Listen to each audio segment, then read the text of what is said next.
Hey guys, welcome back to the channel. आज हम दो टॉपिक्स को कवर करने वाले हैं, जिसमें से फर्स्ट टॉपिक है information and empire and second है beyond the center provincial administration. First topic क्या हम जानेंगे कि जो किंग है उसको इंफॉर्मेशन कहाँ से मिलती है। अब इतना बड़ा एम्पायर है, सो जो दूसरे रीजन से जो भी इंफॉर्मेशन है, जो रिपोर्ट्स है, वो किंग के पास कौन लाता है और कैसे आती है, इस टॉपिक में हम ये जानेंगे। देन जो सेकंड टॉपिक है beyond the center provincial administration, इसमें हम जानेंगे कि जो किंग की पावर है वो कैसे डिवाइडेड है लेवल्स में। जैसे कि सेंटर के पास कितनी पावर है, देन जो उसके स्टेट लेवल आएगा उसके पास कितनी पावर है, देन जो डिस्ट्रिक्ट लेवल आएगा उसके पास कितनी पावर है।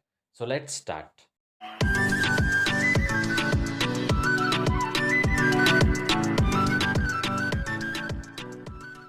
आज का टॉपिक स्टार्ट करते हैं।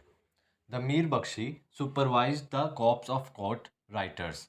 जो मीर बख्शी था उसके अंडर में जितने भी कोर्ट राइटर्स थे मुगल एम्पायर में, वो सब मीर बख्शी के अंडर में आते थे। जो कोर्ट राइटर्स थे उनको एक टर्म दिया गया है वकई नाविस। Then agents of nobles and regional rulers recorded the entire proceeding of court. अब जो एजेंट्स हुआ करते थे वो किसके, नोबल्स के और रीजनल रूलर्स के, जिन्हें क्या बोला गया है, वकील।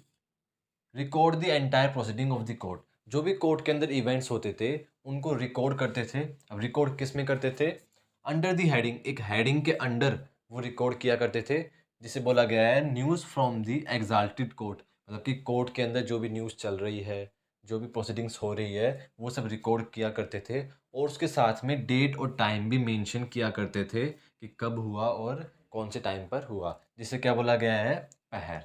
अब जो हेडिंग है news from the exalted court, ये परफेक्ट हेडिंग नहीं है, एक टर्म लिया गया है हेडिंग के लिए, वो है अकबरात ई दरबार ई मुअल्ला। ये मैंने यहाँ पर मेंशन किया है। तो जब एग्जामिनेशन के अंदर इसको मेंशन करना बहुत इंपॉर्टेंट है। सो इस हेडिंग के अंडर वो जो भी प्रोसीडिंग्स है वो सब रिकॉर्ड किया करते थे। देन द अकबरात includes all kinds of information. अब अकबरात बेसिकली क्या है, हेडिंग है जिसके अंडर प्रोसीडिंग्स जो भी है कोर्ट के अंदर वो सब रिकॉर्ड होती है। तो उसके अंदर ऑल काइंड्स ऑफ इंफॉर्मेशन, जितनी हर तरह की इंफॉर्मेशन उसके अंदर रिकॉर्ड होती थी। कौन कौन सी, कोर्ट के अंदर कितनी अटेंडेंस है, ग्रांट्स कितने दिए गए, टाइटल्स किसको कौन सा टाइटल्स मिला, मिशंस, अभी से मिशंस डिप्लोमेटिक मिशंस की बात की जा रही है यहाँ पर, and gifts. Then news reports and important official documents traveled under rule by imperial post। अब जो डिफरेंट एरिया से जो रिपोर्ट्स, न्यूज़ रिपोर्ट्स और इम्पोर्टेंट ऑफिशियल डॉक्यूमेंट्स वो ट्रेवल्ड कैसे किया करते थे, by imperial post under the rule. मतलब कि किंग के रूल के अंडर वो सब ट्रैवल किया करते थे बाय इम्पीरियल पोस्ट। मतलब कि उनको सील करके इम्पीरियल पोस्ट, मतलब एक तरह से पोस्ट अच्छी तरह किंगडम का स्टैंप लगाकर भेजा करते थे। Then round the clocks relays of foot runners. अब इनको कौन लेके जाया करता था, फुट रनर्स होते थे, पैदल मतलब भगने वाले, जो कि राउंड द क्लॉक्स मतलब 24 आवर्स उनका काम ये होता था।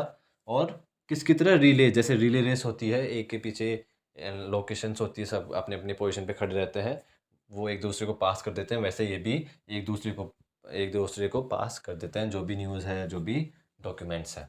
अब फुट रनर्स को क्या बोला गया है इसके अंदर, कासिद और पटमार। Carry in bamboo containers. अब एक छोटा सा बैम्बू कंटेनर होता है जिसके अंदर डॉक्यूमेंट्स को रखकर और लेके जाया करते थे। Then emperor received reports from distant capitals within a few days. अब इनका जो सिस्टम था फुट रनर्स का, वो इतना एडवांस था कि जो दूर दूर की कैपिटल्स थी वहाँ से रिपोर्ट्स कुछ ही दिनों के अंदर किंग के पास पहुँच जाती थी। देन इंफॉर्मेशन इन अखबारात is valuable for writing the history. अब जो इंफॉर्मेशन मेंशन की गई है अखबारात के अंदर, मतलब कि इस हेडिंग के अंडर जो भी प्रोसीडिंग्स रिकॉर्ड की गई है, वो बहुत ही वैल्यूएबल सोर्स है। किसके लिए, फॉर राइटिंग द हिस्ट्री, मतलब कि हिस्ट्री को लिखने के लिए एक बहुत इंपॉर्टेंट सोर्स है। अगर सोर्स का एक क्वेश्चन आता है तो उसके अंदर अखबारात को भी इंक्लूड कर सकते हैं। देन हमारा नेक्स्ट टॉपिक है beyond the center provincial administration. इसमें हम जानेंगे कि किंग की जो पावर है वो सब लेवल्स के अंदर कैसे डिवाइडेड है। अब इसमें फर्स्ट दिया गया है सेंटर। जैसे कि अपनी कंट्रीज़ के अंदर सेंटर के पास पावर होती है, देन स्टेट लेवल के पास होती है, देन डिस्ट्रिक्ट के पास होती है, देन लोकल डिस्ट्रिक्ट्स के पास होती है। उसी तरह जो मुगल एम्पायर था उसके अंदर भी पावर्स ऐसे डिवाइडेड थी। देन जो सेंटर था उसके पास पावर थी, देन उसको डिवाइड किया गया था किसके अंदर, सूबा के अंदर, जिसे मेनली बोला गया है प्रोविंसेस। अब जैसे अपनी जो कंट्री है उससे कंपेयर करते चलना, जैसे सेंटर हो गया, देन सेंटर को किस में डिवाइड करते हैं, स्टेट्स के अंदर, वैसे इसको किस में किया है, सूबा, सूबा के अंदर, जो कि प्रोविंसेस है। अब इसको गवर्न कौन करता है, सूबेदार। सूबा को गवर्न कौन करता है, सूबेदार, जिसे हम गवर्नर भी बोल सकते हैं। देन जो सूबा है उसको डिस्ट्रिक्ट्स के अंदर सब डिवाइड किया गया है, जिसे बोलते हैं सरकार।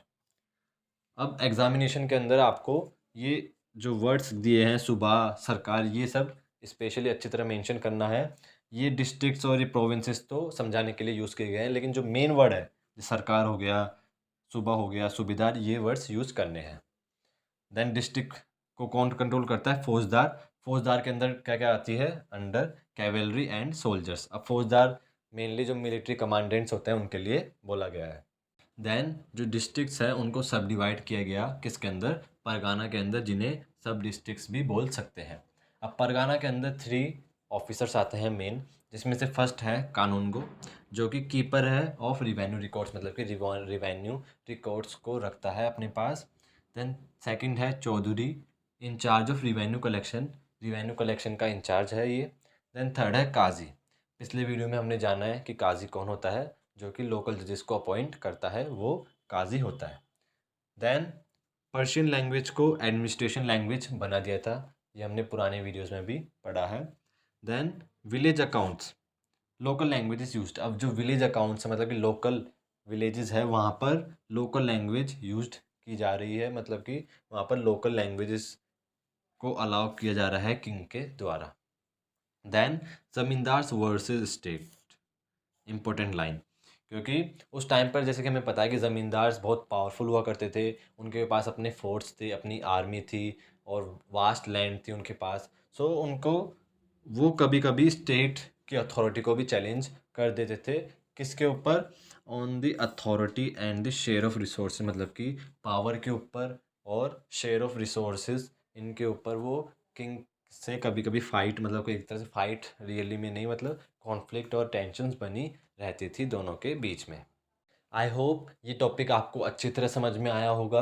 वीडियो कैसा लगा कमेंट सेक्शन में ज़रूर बताना, और अगर अच्छा लगा हो तो लाइक का बटन प्रेस कर देना, और प्लीज़ चैनल को सब्सक्राइब करना, जिससे कि मेरी न्यू वीडियोस अपलोड होगी वो आपके पास इंस्टेंट पहुंच जाएगी, और साथ ही में मेरा कॉन्फिडेंस बढ़ता रहेगा और मैं आपके लिए और भी अच्छे वीडियोस लाता रहूँगा।